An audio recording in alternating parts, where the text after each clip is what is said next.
This is the COVID Report with your host, Chris Hipkins.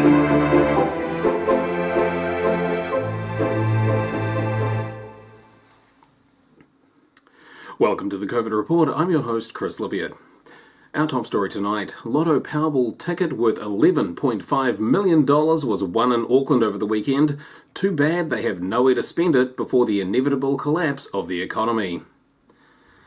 In other news tonight, COVID-19 news, Wellingtonians flock to Oriental Bay despite lockdown. An expert in social behaviours was asked, why are the people ignoring lockdown rules in Wellington since there have been confirmed cases in the city? They said it was due to Wellington being the arts and political centre of the country. Artists don't think logically, and politicians don't think at all.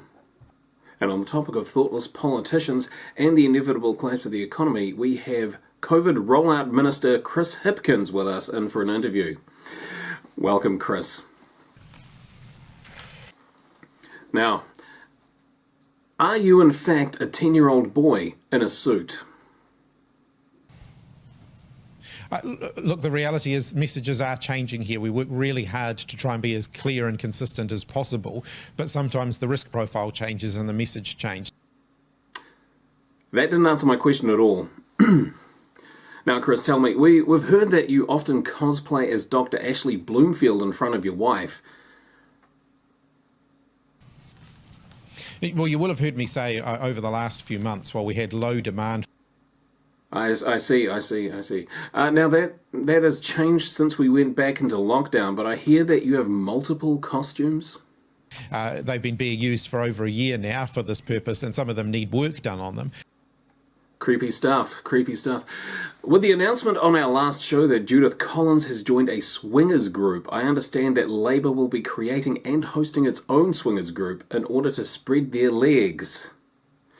Would you care to give us some details on how that's coming along? We'll be inviting students from MIT, staff from MIT and their families. We've done the demographic analysis. It does kind of tick all the boxes. It means that there's a high concentration of Māori and Pacific communities. Fantastic. Anything else you'd like to add to that? It is in South Auckland. It is close to the border. It is likely to capture more people who have additional health needs and so on. So in terms of doing this, using this as our first go, we will do more of these. This is the first one. We want to make sure we're getting these systems right, so we wanted to do that relatively early. Chris Hipkins, thank you. In international news, China is entering a demographic crisis and is now allowing couples to legally have 3 children. The Chinese government began family number restrictions in the 1980s, a move which has prevented the Catholic Church from getting a foothold in the country. The move to increase to 3 children will decrease the number of mandatory abortions in the nation, where the clinic slogan is, "Your body, our choice."